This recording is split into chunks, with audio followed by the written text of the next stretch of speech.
Today, I'd like to reflect on my last 2 years here.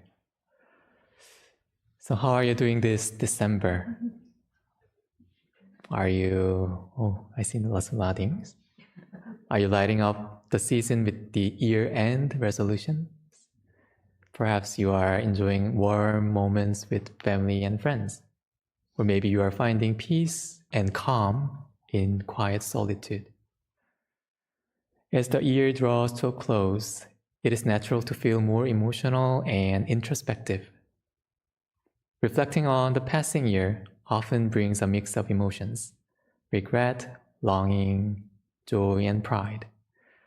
These feelings are like echoes of the year gone by, gently guiding us to open our hearts to the year ahead. In this season of reflection, let us consider how the concept of time and conditions shape our lives. This brings us to an idea. In Buddhism, there is a concept called 시절 인연 in Korean, or timely conditions and affinities, which translates to there is a season. The world operates according to the law of cause and effect. Every result comes to fruition through countless direct and indirect conditions. What has happened was meant to happen, as the time and conditions aligned. Even if we long to meet someone, if the time and conditions are not right, it will not happen. Conversely, even if we wish to avoid someone, when it is the right time and condition, the meeting is inevitable. Isn't it humbling? Isn't it humbling to realize how much of our lives is guided by this interplay of time and conditions? This phrase, 시절 인연, carries a poetic depth in Korean. It suggests not only the fleeting nature of an occurrence, but also the weight of time and the sense of density that guides it.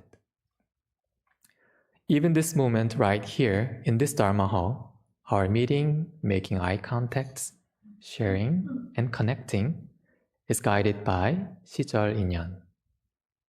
Isn't it amazing that we have crossed paths here in this way? Reflecting on this concept, I am reminded of my own journey of the past 2 years. And let me share some personal experiences that have illuminated this understanding. So it has been already over 2 years since I started to serve here.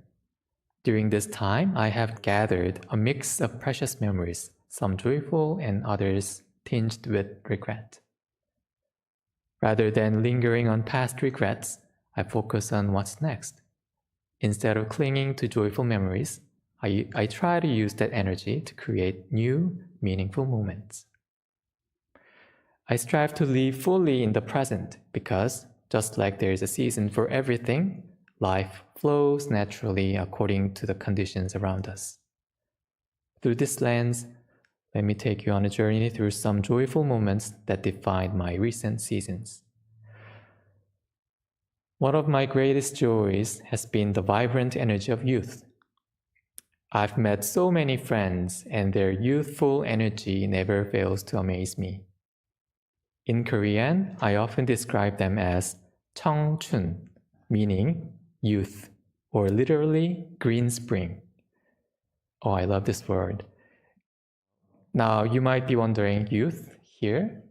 Like, oh, that's not me, but yes, it's you. you. It means the forever young at heart kind of youth. So our temple is so much graced by individuals who may have experienced a few more seasons than others, but their hearts remain fresh and vibrant, like budding sprouts. Their eagerness to learn, dedication to practice, and authenticity in daily life inspire me deeply. They remind me that youth is not about the number of birthdays we celebrated, but about the attitude and spirit that we carry. And I really love being here with such bodhisattvas with wisdom, talent, and energy.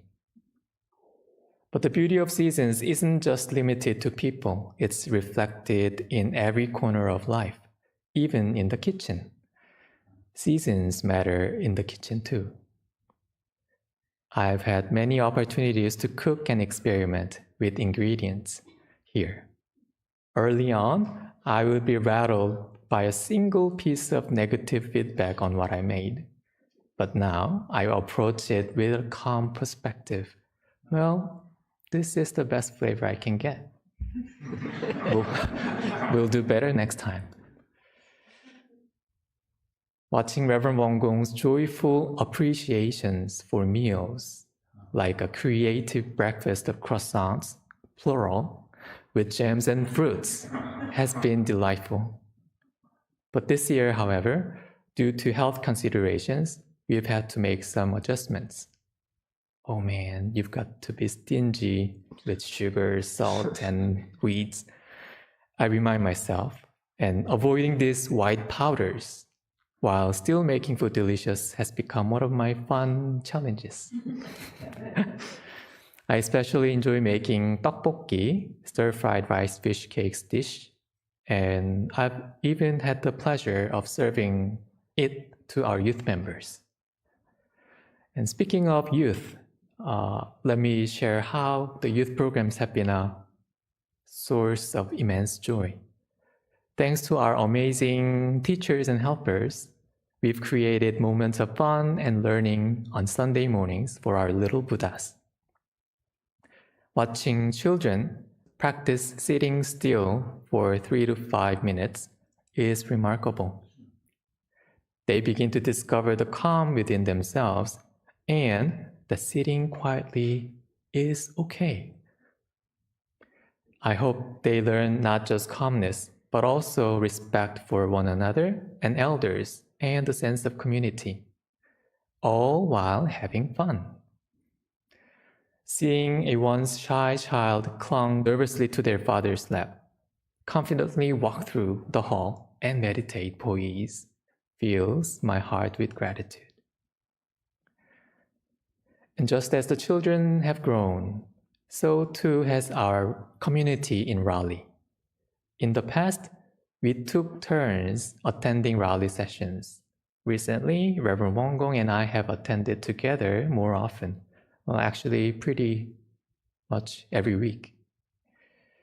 And even when my role is simple, like driving, assisting with Qigong, or chanting, she reminds me that simply being present supports the community, and I feel more and more connected to our Dharma friends there. Perhaps it's the post-pandemic resurgence or the long-term effects of sincere practice. The attendance at Sunday Meditation Rally has increased significantly and remains steady. And if you'd like to experience the tranquility of Sunday afternoon, you are welcome to join us at Raleigh Temple at 4 p.m. And last March, we celebrated Raleigh Temple's 10th anniversary with heartfelt preparations. One of the highlights was singing with my colleagues. O Sotesan, your dream is blooming around the whole wide world. O Sotesan, your dream is blooming where hearts awake to truth cross the wide deep ocean. Halfway through this second verse, I was overcome with emotion, reflecting on the journey of over 10 years of the ongoing practice of the Raleigh community, and all those hardships and adversity of Reverend Wonggong in the States for almost 30 years. And I felt like being connected with Sote-san, the founding teacher, in watching his dream blooming 110 years later on another soil brought me to tears. And this year, 3 of my colleagues in the United States had to leave due to visa issues. Although I wasn't in constant contact with them, their presence as fellow practitioners in a foreign land brought me great comfort and support. Their departure feels like a loss, but I remind myself that everything happens in its own time. Whether they return to the United States or we meet again in Korea, one thing is certain. We will continue walking this path together. So instead of being caught up in feelings of hurt, I strive to keep doing what I can in my place until the time comes when our paths cross again. Whenever, wherever that might be. As we step into the new year, let's consider how to embrace the present moment and treasures it holds.